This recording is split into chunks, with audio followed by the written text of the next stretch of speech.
Naintindihan niyo 'to na parang huwag nating sisihin ang ating mga magulang kung bakit sila gano'n. Dahil hindi rin na naintindihan, hindi rin nila tinanggap. Ngayon ikaw mas nakakaunawa. Ikaw dapat ang mag-umpisa, ikaw mag-initiate.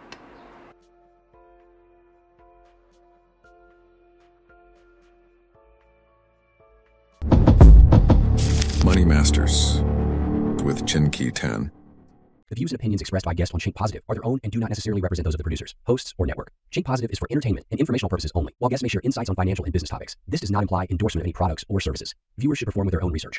Nagbenta lang ng patatas pero ngayon ay yumaman na. Paano nangyari yun? Kung gusto nyo malaman, you got to stick to this episode. Alam mo, sa araw na ito, we are going to talk to a founder na talagang visionary. At the same time, talagang out of the box kung mag-isip tong taong ito.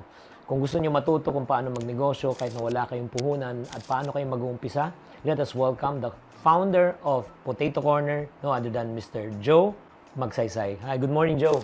Good morning, Chinky. Oo, Boss Joe, grabe talaga. Alam mo, I'm really so impressed, number one, inspired, and blessed to know you kung paano ka nag-umpisa. At the same time, I've heard so much of your stories. Pero sa araw na ito, sa pagkakataon na ito, I want you to share naman to millions of people, no, especially mga Filipinos, kung paano ka nag-umpisa. Can you bring us back how you got started? Teka, mas honored ako na kilala kita. Oh, grabe ka naman. Mas honored ako na nandito ako ngayon sa harap mo. Ano ba? Nice. Excited ako. Please tell us your story. A lot of people know the brand of Potato Corner, pero hindi naman nila alam how you got started. Sa Potato Corner, wala akong pera. In fact, 4 kaming partner dyan. Yung tatlong partner ko, si Ricky, Danny, at saka si George. Si Ricky called me one night. Jomag, tulungan mo naman kami Meron kaming idea, kaming tatlo, ni Danny at saka ni George. Maybe you can help us. Nagtatrabaho ako sa Wendy's noon. I was on my 9th year na sa Wendy's. Ang alam ko, magluto ng burger, magluto ng french fries. So, empleyado ka nun? Empleyado ako nun So, tinawagan ako siguro si Jomag, makakatulong. Tapos sinabi ni Ricky sa akin, John, mag-flavored french fries nung iniisip namin. Ano naman talaga nakaisip noon? Yung tatlo, no? What inspired Potato Corner or flavored french fries nung time na yon? Si Ricky kasi may flavored popcorn business. Anong taon to? Late 80s siya nag-umpisa. So, 89, 90, meron na siyang flavored popcorn business. Ang lakas-lakas. He had 3 outlets already. Tapos, dahil sa popcorn lang, napabili na siya ng bagong kotse. Nakita nung dalawang kaibigan niya, si Danny at George, ano ba pwede? So si George siguro suggested french fries. So they started experimenting. George, Ricky, then Danny helped. So silang tatlo, they were developing flavored french fries already using the flavor that Ricky was using for his flavored popcorn. Natapos din na yung R&D. Tapos siguro moving forward, who is going to operationalize this? Kaya tinawagan ako. Si Ricky suggested to the two. Natin si Jomag. Si bayaw ko si Ricky. Maganda lang yung bayaw na mabait. Yes, ako kasi sa Wendy's, sweldo ko naman yung sakto lang and I was starting a family. So more or less, magkano sweldo mo during that time? Sweldo ko nung nasa Wendy's ako, 9,000 a month. Anong taon? 1992. Grabe. Mahirap yan when you're starting a family. Oo, mahirap. Nakikita ko na Kasi ako, na-bless ako ng parents ko, naparal ako sa okay na eskwela. Sa sweldo ko sa Wendy's noon, na empleyado, ako mapapaaral yung anak ko sa eskwelang pinaaral ng magulang ko sa akin. Dapat naman mag-level up ako naman. At least yung mga anak ko, maparal ko rin. In fact, sa Wendy's nga, nagsa-sideline na ako doon Anong ginagawa mo? Bibenta ako naman kung ano ang kailangan ng mga empleyado. Mga appliances, relo, lahat ng trading, lahat ng pwedeng ibenta sa mga empleyado, sa mga co-workers ko, binibenta ko, hulugan. So, yung entrepreneurial journey mo, nag-start ba yan doon, yung nasa Wendy's ka lang, or prior pa nung bata ka? Ayun na yun. Doon nag-start. So, I was in my early 20s that time. Problema, na-realize ko, ang hirap pala mga laptop, pagpautang. Totoo yun. Friend mo sila lahat pag sweldo, di ba? Kasi hulugan ako hulugan. Ang maganda naman sa hulugan kasi, maganda yung markup, di ba? Maganda yung patong. Pero minsan ang hirap maningil. Ang hirap.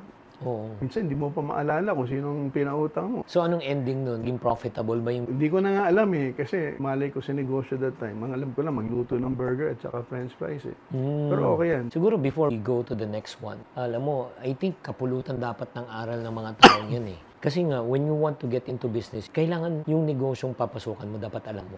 Do you agree? Correct. I agree. Dapat alam mo. In fact, sinishare ko na yan sa mga mini-mentor ko, sa mga kino-coach ko, sa mga fellow partners ko na bata. A lot of people ask me, Jomag, ano bang magandang negosyo pasukan? Lahat pwedeng pasukan kung may pera ka. Yun ang nagkakamali pag maraming pera kung ano pinapasukan eh. So advice ko sa kanila, you master something. Kasi when I become an entrepreneur, kasi manager ako dito, empleyado lang ako dito. Yung empleyado lang, hindi lang yun eh. Yung lang nakakatakot word sa Pilipino eh. Dapat tanggalin na natin yung lang sa ano eh. You demean anything you do pag sinabi mong lang. Empleyado lang ako, banker lang ako. Hindi. Pag minaster mo kasi yung isang bagay, people will pay for you to do it eh. Exactly. As an employee, minsan, actually, entrepreneur ka na. Binabayaran ka nga ng kumpanya para sa skill mo eh. Kaya hindi ako pabor sa ano, jack of all trades, master of none naman. Pinaka-importante, tinuturo ko sa mga anak ko yun. Master something very well, no matter what it is. You might not see money right now, but eventually somebody will pay for you. Yeah. Alam mo, totoo yung Jomag eh. Kasi alam mo, nung panahon natin, no? Yung parang lahat pwede mo ibenta eh. General merchandise. Tama? Correct. Pero right now, we have come to an age of specialization. That you get paid kung specialize ka sa isang bagay. Like doctors, di ba? General practitioner dati. Lahat pwede ngayon. Lung specialist, heart specialist, di ba? Ganun na rin sa business eh, di ba? Ganun na rin sa services. Dapat yung minamaster mo. Agree ako dyan talaga. Alam nyo guys, why? Because this is what I've realized. Alam mo, wala pa tayo sa buong story, pero hinuhugutan na natin ang aral to, Joe. Ito yung na-realize ko sa buhay. The more you focus on money, the more money will run away from you. Inabutan mo ba yung moment sa buhay mo na yung gusto mo talaga kumita pero mailap ang pera? Ay, alam mo, Chinky, I never chased money. Oh, It talaga? was the farthest from my mind always. Talaga? I had so many challenges in my life eh. Especially my health. I had 5 brain surgeries na eh. May pindutan nga dito eh. Parang Nike na Air na pag pinipindot mo. So ito, pag pinipindot ko, tinatanggal yung brain. May na ako eh. I was diagnosed na with ano yung lumalaki ulo sa bata? Hydrocephalus. I have hydrocephalus. Ang problema, pag matanda ka nag-hydrocephalus, dahil matitigas na yung ulo, hindi na lumalaki ulo. O yung brain namamaga. Nagkaka-pressure lang. So, brain fluid leak, gano'n. So, anyway, meron na akong shunt dito. So, tubo papunta dito sa baba. So, minsan, pwede ko pindutin kung gusto ko. Pero automatic naman siya ngayon. Pero because of that nga, because of those challenges, especially my health challenges, doon ko na-realize my horizon is short eh. Ibig sabihin, pag nag-invest ako, sana 1 year, sana 2 years lang, bawi na ako. Di ko alam kung kailangan ko titigok eh. Baka bukas, baka because of my condition.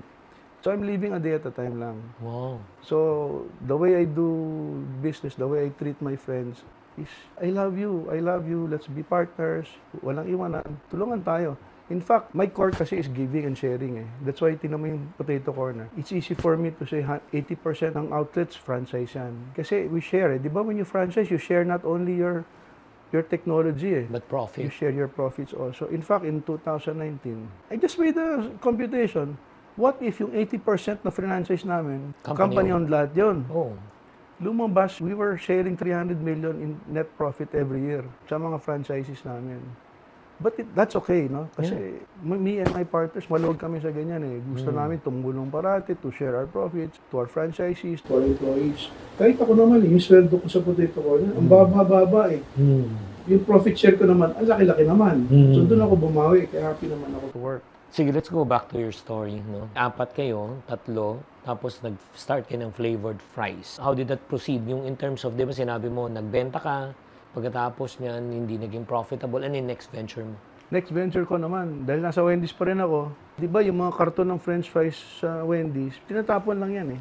Binabasura. Napansin ko, tinatapon lang sa basura yan. So naisip ko, kolektahin ko na lang kaya. Binili ko na lang sa Wendy's yung mga karton, 50 centimos, isang pirasong karton ng french fries. Pag medyo malaki-laki na, yung punong-puno na yung kotse, dadalhin ko na yun sa Bukawi, bebenta ko na sa junk shop sa Bukawi, piso isa.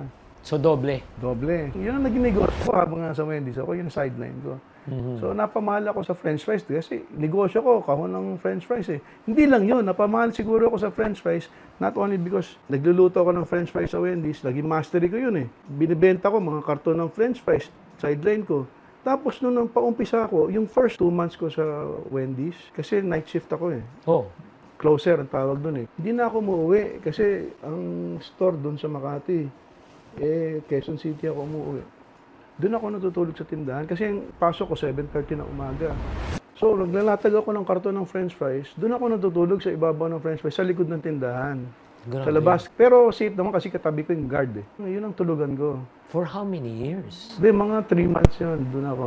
Talagang, tinulugan ko na yung karton ng french fries, binibenta ko yung karton ng french fries, nagluluto ako ng french fries sa Wendy's. So, kaya siguro, in a way, Grabe, no? marunong ako mag-french fries talaga. So, very prophetic ba? Di ba? Lahat ng buhay mo, yung sa french fries. So, after that, ano nangyari? Then, I was offered na para maging partner sa Potato Corner. Yes ako, kasi, okay to Ba't ako tatanggi, no? Gusto ko parati yes ng yes, hindi no ng no. Kasi, you can always say no later if you think it's not right for you, yung ganun. So, nag-yes ako. Gumawa na ako ng parang feasibility study. Tapos, anong capital kailangan to open the first store ng Potato Corner? So, sabi ko sa partners ko, 150,000 kailangan natin. Pesos. Malaki na yun dati. 2 kotse na yun dati. 75,000 sa sasakyan. Naalala ko pa yata yung, yung Lancer. No, Box diba, type. Ganyan. So, 150,000. Wala akong pera nun eh. Tumat lang naman ako nun. And my 2 other partners, wala rin pera. Si Ricky lang, dahil may flavored popcorn, maraming pera. Problema ko, saan ako kukuha ng share ko na 37,500 pesos? Kinausap ko yung kapatid ko. Sabi ng kapatid ko, hindi. I cannot lend you. So, okay lang yan. So, sabay ako hirap. Balik ako sa Buti na lang, may mabait akong Bayaw. Si Bayaw. Si Ricky. Si Ricky. Okay, sige. Alright. Pay when able. Wow. Pero sabi ko sa kanya, I'll pay right in 1 year. Pero because of Potato Corner, yung first outlet ng Potato Corner, 1 month payback. Anong taon? 1992. So, nabayaran ko naman si Ricky in 6 months. Saan branch? Mega Mall. Oh! So, pinalad kami na binigyan kami ng opportunity ng SM. So, malaking utang na loob ko sa SM because of giving us the first outlet. Give us the day one. Siyempre, may expectation kayo na benta. Actually, wala kami expectations. Oh. I mean, we just wanted to sell, period. Wala kaming target sales, walang ganon. Weird, Kaya nagulat kami nung first month, bawi na kami kagad. So, magkano yung nabenta nyo on the first month? Yan, mga 300,000 plus on the first month. 300,000 plus divided by 30 days, that's around 10,000 pesos per day. No. No. Kasi novelty, wala pang flavored french fries sa Tapos, we were the first ever to be frying in the middle of the mall. Normally, pag frying, nasa pwesto kayo, di ba? Inline store ang tawag doon eh. Oo, sa loob. We're thankful to SM. Binigyan kami ng site na pwede mag-fry doon sa middle of the mall. So, ang dami nanonood. Parang may swarm mentality na, ano yan. Alam mo, di ba sa Pilipinas, ganyan eh. Nauso na rin yung shaking noon during that time. Ganun na rin. Tayo nag-start ng shaking sa Potato Corner. Kaya maraming may novelty, di ba? Very important when I advise some entrepreneurs you have to have the elements of a novelty for you to stand out. Di ba sabi mo, ang hirap-hirap pumasok ngayon sa negosyo ngayon kasi you really have to not only to specialize, but to niche also, di ba? Mag-niche ka na, tapos ang hindi nakikita ng ibang tao, kailangan may elements ng novelty. For people to get interested, to look at you at least, dapat may elements ka ng novelty. Ano yung elements ng novelty? Movement, mystery, sound, smell, color. 5 senses yan eh. Yung mga senses, gano'n. Pag makuha mo yun, lalo pa yung mystery. Novelty talaga.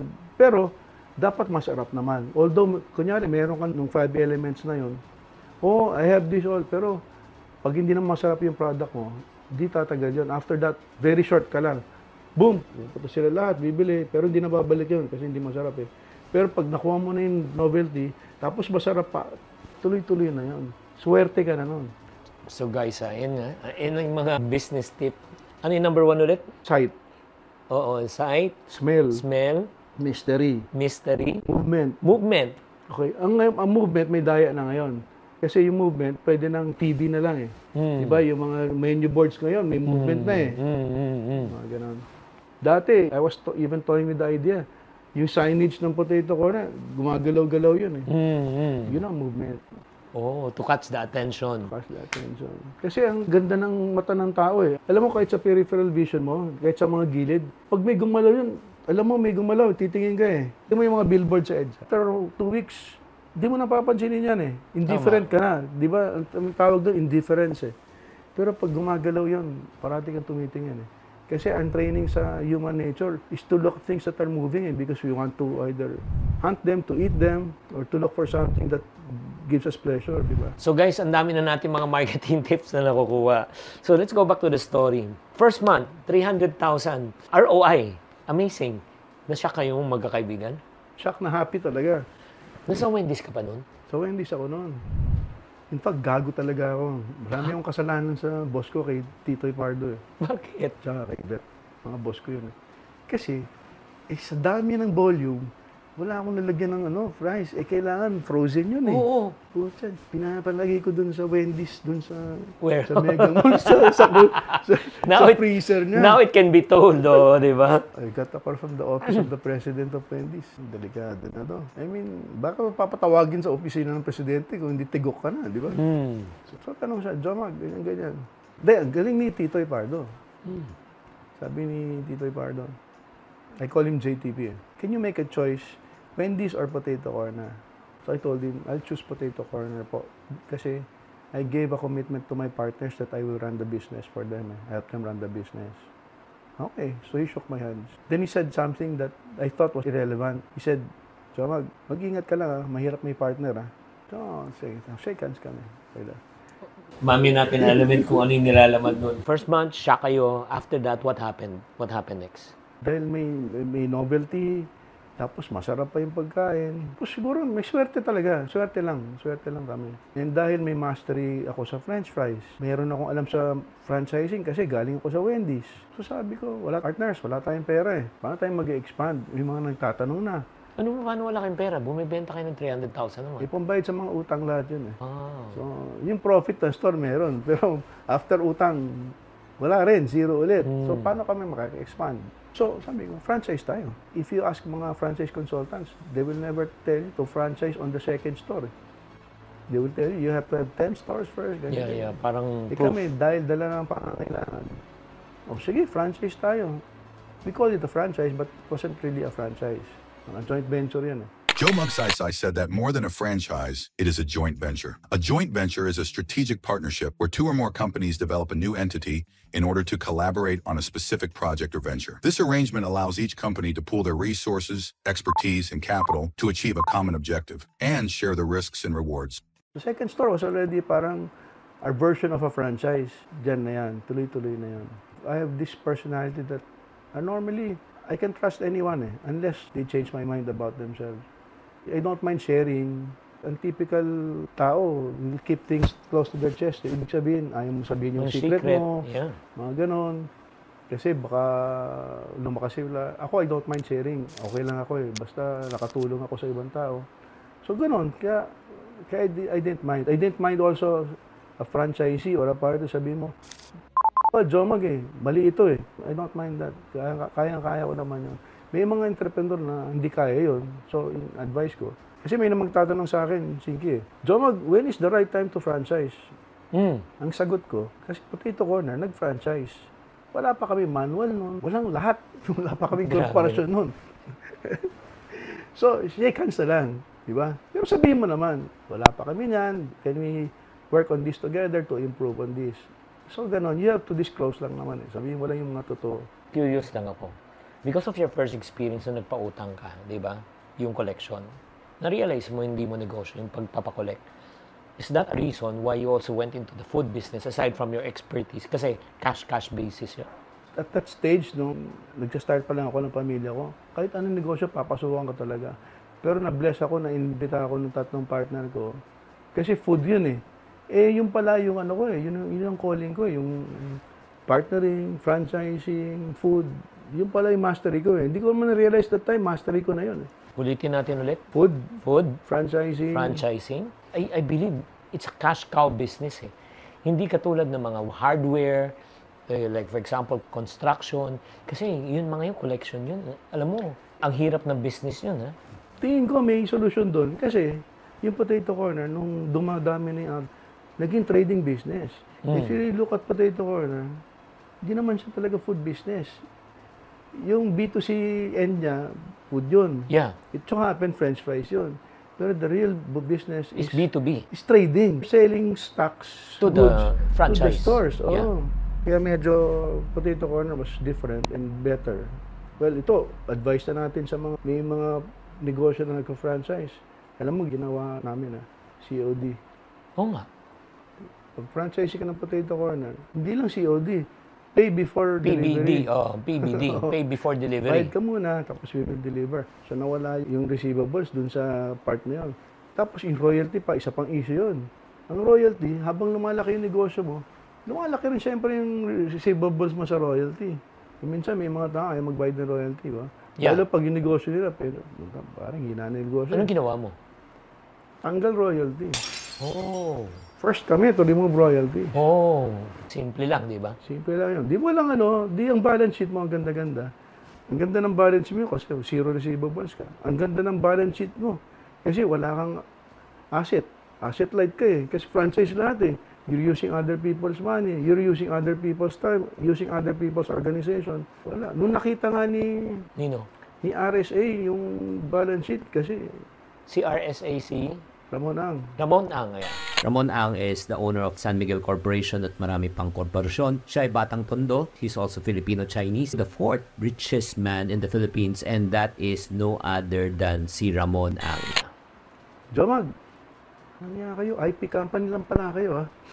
In a good way, ha? Di ba? Ibig sabihin, ang ganda ng financial ratios ng Potato Corner kasi we're so asset light. Wala kaming babawiin na pera. Okay, ang ibig sabihin po ng IP company po, intellectual property. Ang brand itself, ang pinakamahal talaga sa Potato Corner is the name Potato Corner and the brand itself. So let's talk about that. Sino nagbigay ng pangalan ng Potato Corner? Mga bata yan. Before I was able to join, yung tatlong partners ko, nagpa-name study yan. Tapos, they gave several options to a focus group. Ang focus group, kindergarten children. Kindergarten children kasi yun ang market ng Potato Corners. Yun ang pinapili ng brand. Wow.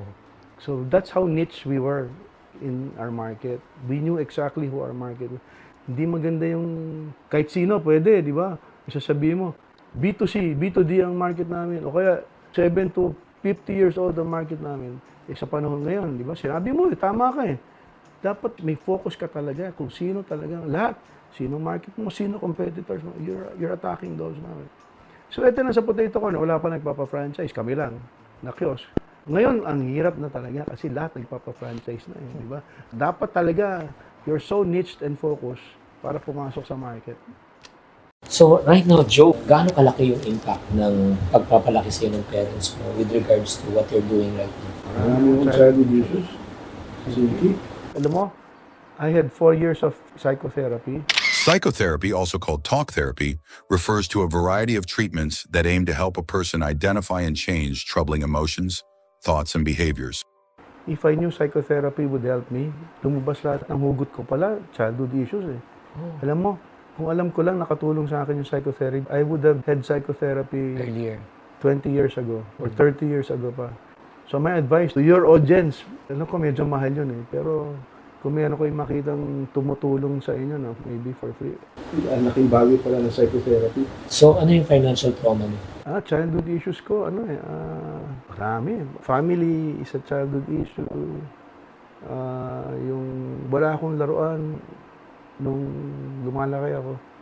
Nakakaiyak. Mahirap pag-usapan yung childhood issues ko.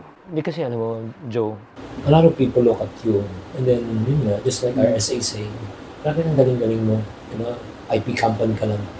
Pero people don't understand it, the pain that you went through. It's those pain in your life that really makes you better and a stronger person. Can you name specific lang for us? We're able to take a peek. I grew up kasi with a broken family also. I don't remember my parents hugging me. Wow.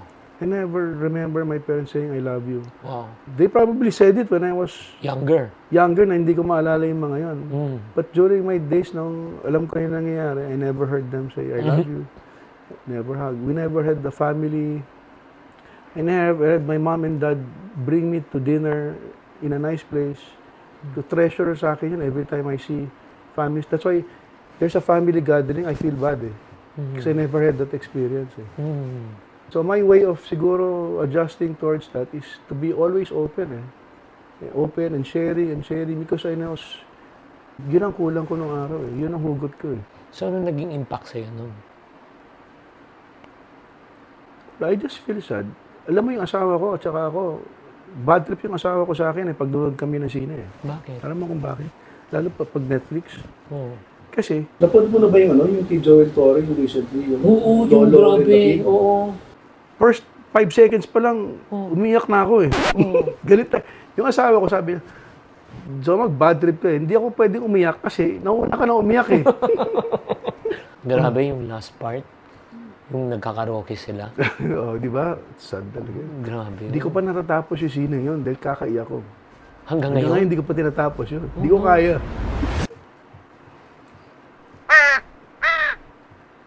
Pero ganun ang effect ng Filipino movies talaga. Nakakaiyak. Halos lahat nakakaiyak. Pero yun nga, are you healed already from those? I will never be healed. I'm just like this. I'm who I am. In fact, I appreciate my wife who understands me.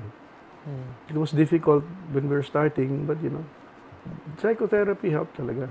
Yeah. Tapos meron pang for couples na may kilala ka mga mag-asawa, meron tinatawag na program yung pinasukan namin mag-asawa. It's called the third option. Ganda, it helps talaga couples live together. Ay, nako. Alam mo, habang kinikwento mo yan, relate na relate ako. Talaga? Alam mo bakit? Kasi we Filipino-Chinese, very stoic and nonchalant pa with regards to showing expressions. Never did I also recall my dad hug me and said, I love you to me. Wow. Pero yun nga, when I came to the knowledge of having a relationship with God, parang syempre, di ba, Heavenly Father. Bakit? Bakit ganun, di ba? Alam mo, sinabi sa akin nung parang counselor ko, the reason why your father cannot give it to you because he never received it. Sabi niya, if you want to receive it from your father, you should give it to your father first. So, hindi ko makalimutan to yung parang, so tumatiming ako, gusto kong sabihin na, I love you. Eh, pero syempre, weird ba? Binata na ako. Kung may TV pa, meron akong sabihin sa rin. Ano? Diba? I love you. Ha? Okay Love you. Ha? Wala. Eh, parang hindi ko kaya eh. Then came the 60th birthday ng dad ko. And then, in front of the people, I had a chance to honor him. And for the first time in public, I told him I love him. And I went to him, I hugged him. When I hugged him, gumanon siya. That was 60. Pero ever since that time, Joe Mag and everyone who's watching and listening, every time when I visit him, he always hugged me. He always say, I love you. Nice. So, yun nga, nagkaroon ng closure and healing. The reason why hindi nga niya mabigay, dahil hindi niya tinanggap. I'm happy for you. Yeah. Kaya nung kinikwento mo yan, it hits home. And I'm sure you watching this right now, ikaw nakikinig at nanonood, naintindihan nyo to na parang huwag nating sisihin ang ating mga magulang kung bakit sila ganun. Dahil hindi rin na naintindihan, hindi rin nila tinanggap. Ngayon, ikaw mas nakakaunawa. Ikaw dapat ang mag-umpisa, ikaw mag-initiate.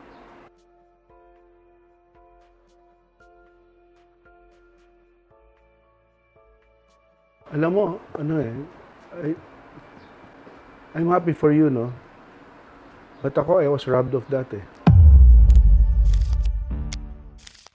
Kaya ganito ako kasi my dad died before I could show that.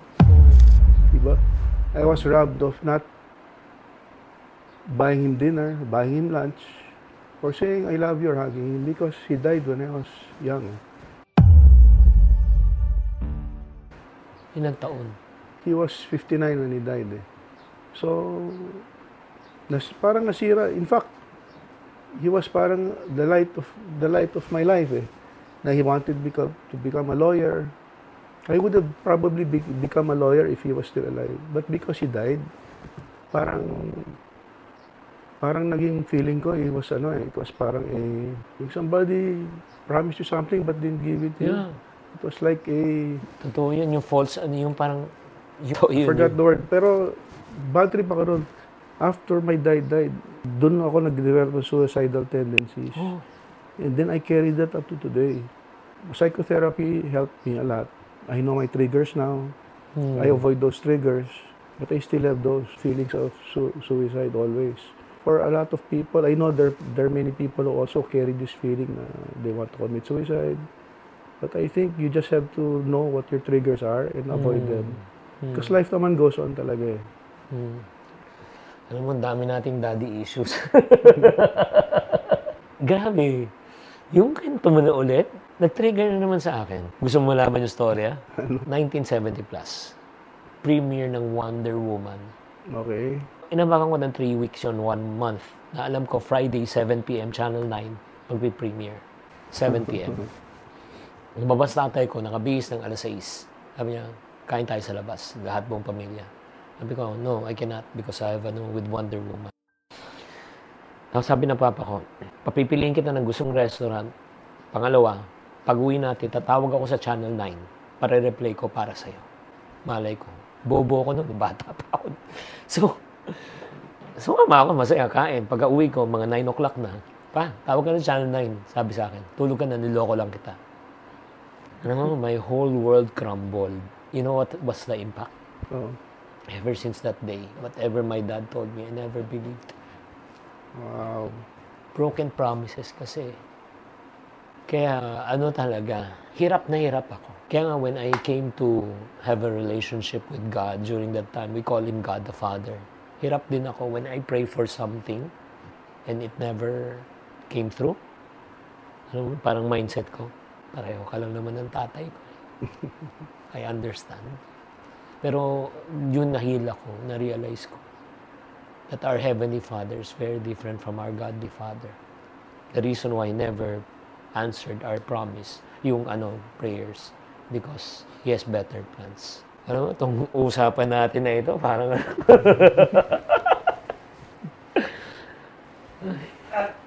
Yeah, what people see naman is not really what's inside us, di ba? They see only what's in front of us. This is a business interview, but it took a different turn. Guys, kung may mga daddy issues kayo, parent issues kayo, siguro, Joe, what can you tell them kung may mga concerns at hurts pa sila ngayon with regards to their past? How did the psychotherapy really help you and what can they do? Yung psychotherapist, napalabas niya kung ano yung nasa loob mo talaga, yung totoo. Sabihin mo, nagalit ka dahil sa ganyan, sabihin mo, bakit ka nagalit? Ganun. And then, sa'yo rin lalabas yun eh. And then, explore niya, parang you time travel back in time. Yung importante yung time travel. Then I realized also, you can time travel pala anytime eh. Oh. Yung pala, kunyari, kaming mag-asawa, may away kami ngayon, can we redo? Can we redo, go back again? Rewind, no? Rewind, oh. Time travel actually yun. Actually, we can control time pala eh. In that kind of way, you time travel back lang and restart again or redo it. So, parang ang point lang talaga na kung gusto niyo talaga maayos. So right now, let's go naman back to the story. Yung sinabi ng boss mo sa work. Sinabi niya? Mahirap may partner. Mahirap may partner. So, kailan nagtugma yung sinabi niya? Ayun, alam mo, so, ganda ng first year ng Potato Corner. Growing yan, ang ganda. Biglang nung second year, nagkaka-friction na. Why? Kasi all of us were working together, Potato Corner. Pero actually, kaming apat working together in Potato Corner, yung pala yung naging secret ingredient namin. Na-realize ko rin recently lang eh. Kasi nakita ko lahat ng mga kinakausap, ni-mentor ko or na-advise ko na entrepreneur. Ang hirap pala talaga mag-umpisa ng negosyo kung mag-isa ka lang. Totoo. Swerte ako. May tatlo pa akong partner, apat kami. Yung isa, nakafocus sa accounting and finance. Yung isa, nakafocus sa marketing. Ako, nakafocus, for example, sa operations. Yung isa, nakafocus sa finance. PR. Kaya it was easy for Potato Corner to grow kasi marami kami. Kaya maganda may partner. Oo. Yung problema, hindi namin sinulat kung ano talaga dapat ang mga role namin. Hindi namin alam hindi naman kami negosyante. Ngayon, imbis ng kaming apat, nag-away-away, pero alam namin may friction na eh. Imbis kami nag-away-away, we got a third party. We said to a much older guy, can you chair and run the company for us? Kami yung empleyado mo. Pumayag siya. Siya parang naging CEO. Parang siya sa chairman and CEO. My mission is to teach you to draw the line where friendship starts at saka business starts. Oo.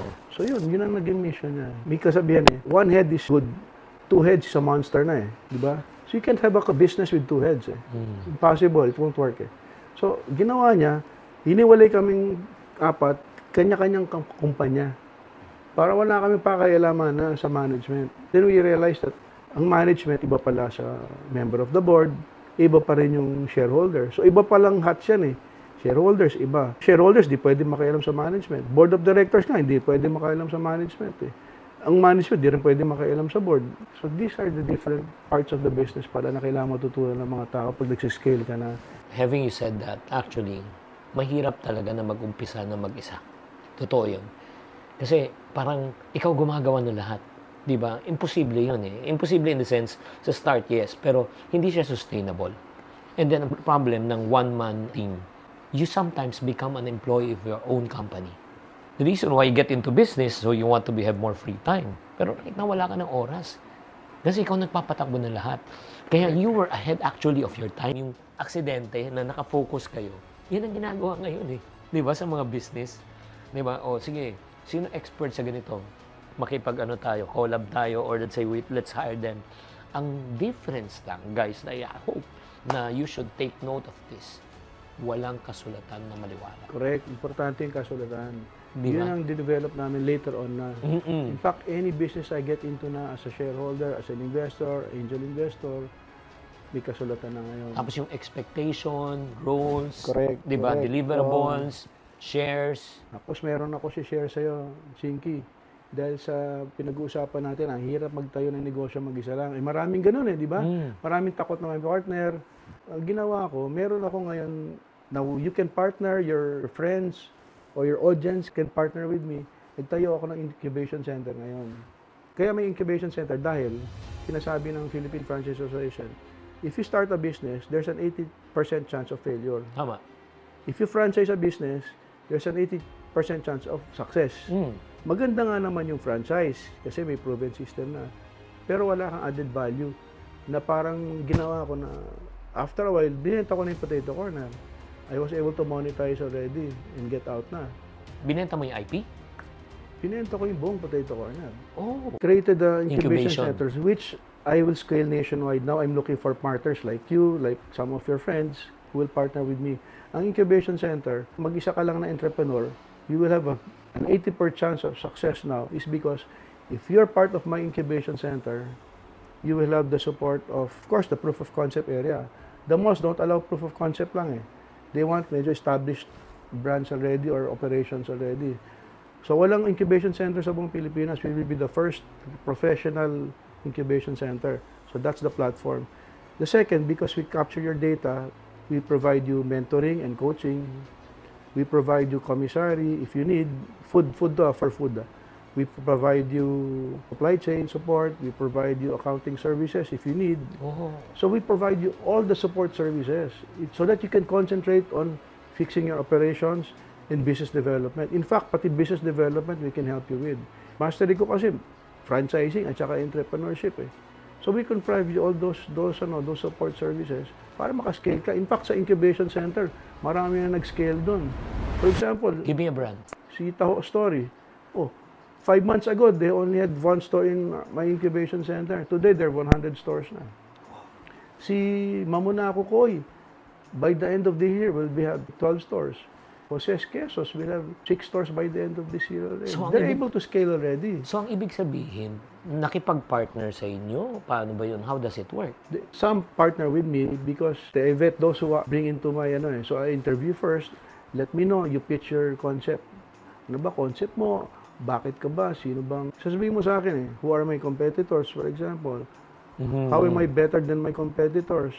What my product is? How will I grow? Mga ganon. So, kailangan maklear sa akin yun Then if I like the entrepreneur, kanya nakikita ko, gutom na gutom ka talaga na lumaki, nismall ka nung araw, binubuli ka, for example. I want to show my success now.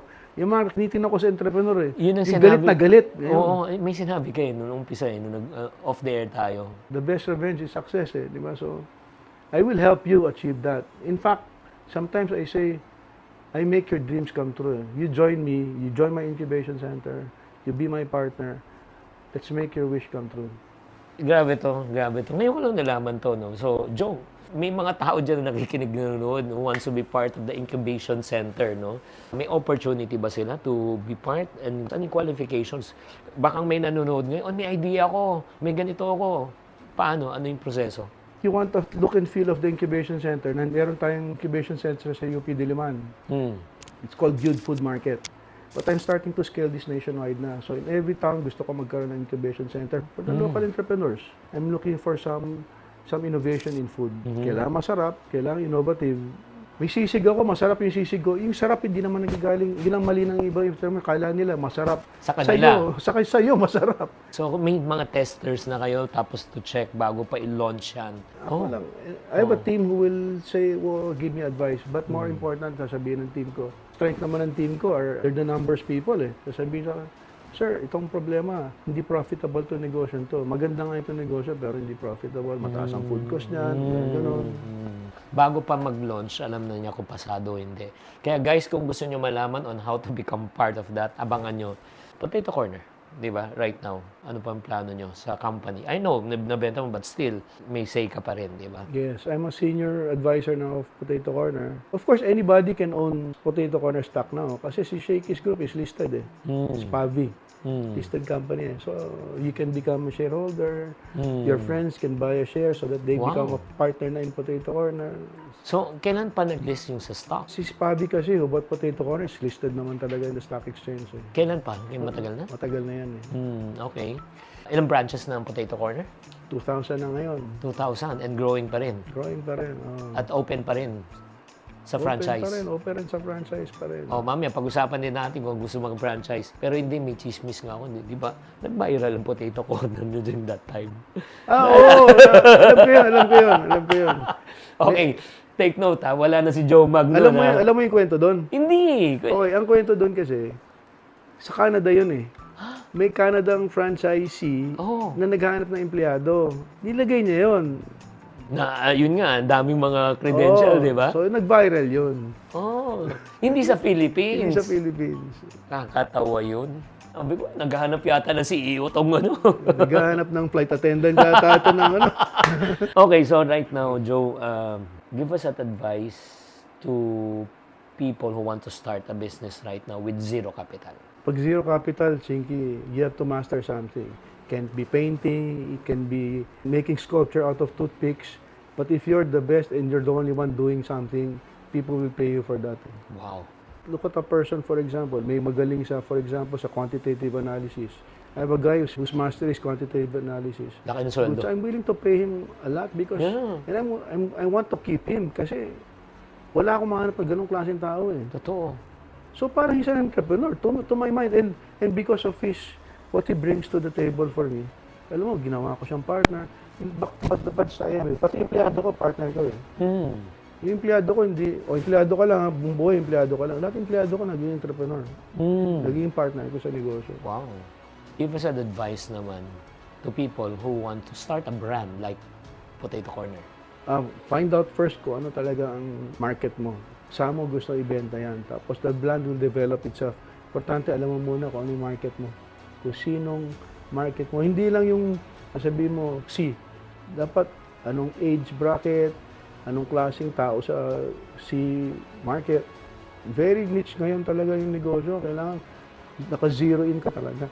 So, the more clearer, the better. Kunyari, gusto mo mag-start ng e-commerce, mag-start ka talaga, mag-specify ka muna. Huwag muna general trading ka muna kaagad para makilala ka. Lalo pa ngayon, sa dami ng competitors, kailangan mag-niche ka para makilala ka eh. Parang food business. Pag kiosk operator ka, marami nagkakamali. 10 product kaagad binibenta niya. Paano siya makikilala? One brand, one strong flagship product. Yan ang tandem. Magnenegosyo ka. Actually, kahit hindi food eh. Basta one company, one business, one strong product. Okay. Focus on that first. Next naman, para sa mga taong gustong mag-franchise ng Potato Corner, how do they get in touch? Well, it's online now. So, I can share with the number of the person to talk to. But online, you can apply already. Yeah. Hanapin na lang nila yung Potato Corner. Marami pa rin ways to franchise Potato Corner. Pinaka-smallest amount, magkano? Give us an idea. Around 600,000 in the Philippines. Ano yung mga ROI niyan in terms of payback period? Ilang taon? Maybe less than a year. Wow! 1 year? Wow, good. Grabe. Next, let's talk about incubation.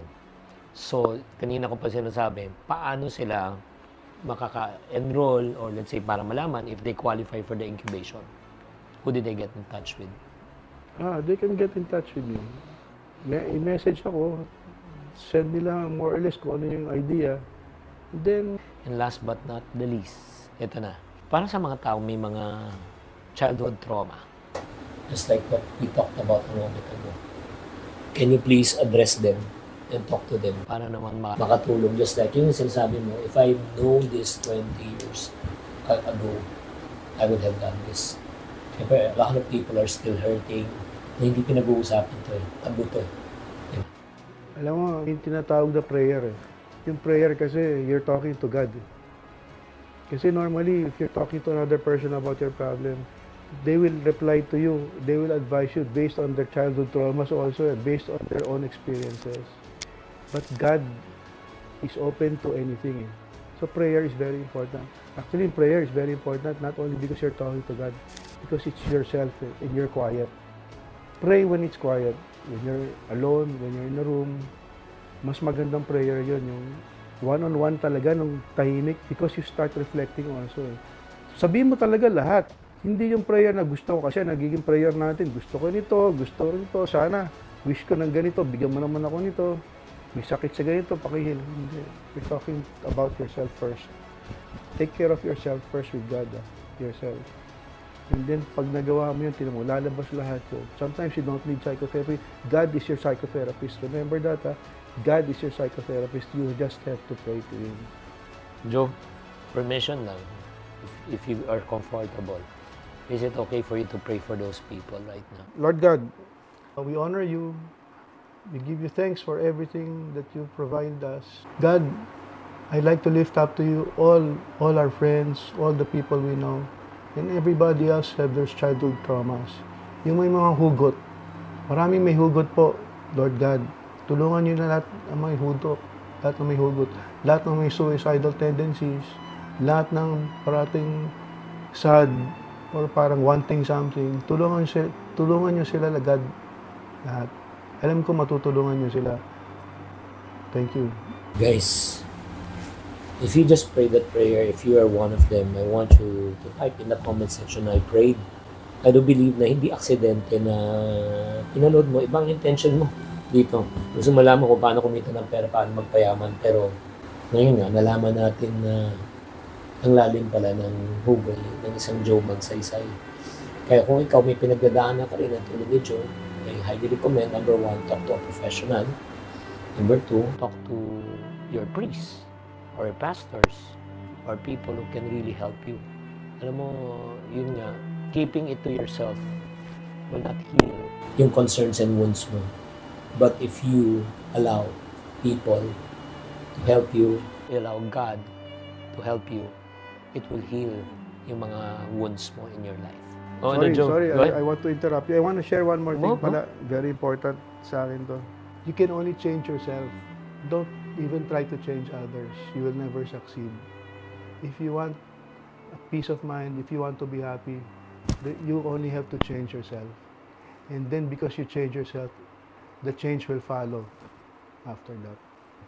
Kasi alam mo yun, yung pinaka-stressful na mangyari sa buhay ng isang tao is trying to control the things you cannot. Yung pagbabago ng ibang tao, kaya mo yung control. Hindi. Pero ikaw, yung pagbabago mo, kaya mo yung control. Yes. Kaya ang na-stress tayo sa buhay. Lalo pa sa negosyo. Yung partner mo, hindi mo mapapalitan yun. You either walk away, or just change yourself lang. If you're not available to change yourself, walk away na lang. Gano'n lang naman yung kasimple. Grabe. Itong conversation namin, very revealing to. Kasi parang guys, ito lang you had an opportunity to have a private peek na first time namin di ba? First time natin pinag-usapan to. Kasi ang hirap pag-usapan tong mga issues na ito eh. Di ba? Parang hindi maintindihan ng lahat. Parang tagal na yun eh. Di ba? Hindi siya matagal. It may be matagal, pero yung wounds, it feels like it's yesterday. Yes. Okay, meron akong bibigyan kay Sir Joe. Sana naman appreciate. Next naman. Si Sir Joe ba nag-iipon? Hindi na kailangan mag-ipon to. Pero ito challenge natin sa ipon challenge to. Okay. Itong ipon challenge na ito. Ito yung 60,000 ipon challenge. Yung mga challenge ko sa mga tao nag-start. Kahit start ka lang sa 20 pesos. Shadan nila dito. Ilalagay nila yung perang barya dito. Perang papel. From 20 to 50, pag nabuo niya, may 60,000 siya. Wow. Parang alkansya. Oh, this for you. Thank you. At meron din tayo isa pang challenge, yung ipon cards. Okay to. Oh, para sa mga empleyado, di ba? Para ma-challenge sila. Dito naman, magpipick ka ng isang card. Pick one card. Clock challenge. Alam mo ba, kapag inad mo na lahat ang number sa orasan, ito ay magiging 78. Yung mga from 1 to 12. Kaya maghulog ka ng 78 pesos sa loob ng ipon box. Okay. So, one more challenge. Isa pa. Ayan, mabilis lang yan. 1981, 198 pesos. Birth year challenge. Birth year challenge. Ano yung birth year mo? 1961. 1961. Ikaw? So, maghuhulog ka ng 1,961 sa loob ng ipon box. Okay. So, every day yan. And again, it's a fun way to make ipon. Ayun. Again, thank you very much, Joe. Thank you very much. Thank you. I had the fun Oo. talking to you. Salamat. Maraming salamat. So guys, there you have it. So kung gusto nyo pang matuto kung paano magnegosyo, please follow Joe. Joe, may mga social media ka ba? Wala. Jose Magsaysay Jr. Jose Magsaysay Jr. So may picture po siya doon. 132 followers. Kaya mag-follow na kayo sa kanyang Instagram channel para patunayan natin na may nagpa-follow rin sa atin. Again, maraming salamat, Joe. Salamat. Thank you so much. So guys, there you have it. If you like this episode, please type like sa comment section. And then, not only type like sa comment section, but also, ang request ko po sa inyo, please don't follow and subscribe. And then, let's support. No? Support tayo with one another. As I always say, tamang karunungan, tamang disiplina, ang susi sa pagyaman.